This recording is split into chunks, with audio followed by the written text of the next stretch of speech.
মাঝে মাঝে সত্যি মনে হয় আমি অনেক ব্লেসড। ঈশ্বরের আসলে অনেক আশীর্বাদ আমার উপর আছে। আজকে আসলে আমার একটা ড্রিম পূরণ করলাম নিজের টাকায়, নিজের ইনকামে। কোনো কিছু কেনার মধ্যে সে শান্তি, এটা আসলে বলে বোঝানো যাবে না। আমি বরাবরই হচ্ছে আমার শখের জিনিসগুলা আমি আমার নিজের পরিশ্রমের টাকায় কিনতে পছন্দ করি।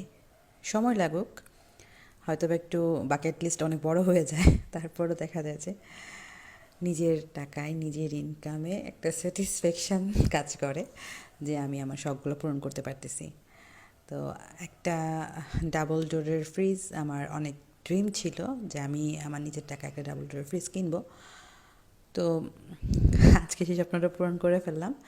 আর একটা ওভেন, ওভেনটা দরকার ছিল আসলে। আর কনভেকশন ওভেন নিছি একটা, আর হচ্ছে একটা ডাবল ডোরের ফ্রিজ, দুইটাই ভীষণ থেকে নিছি। তো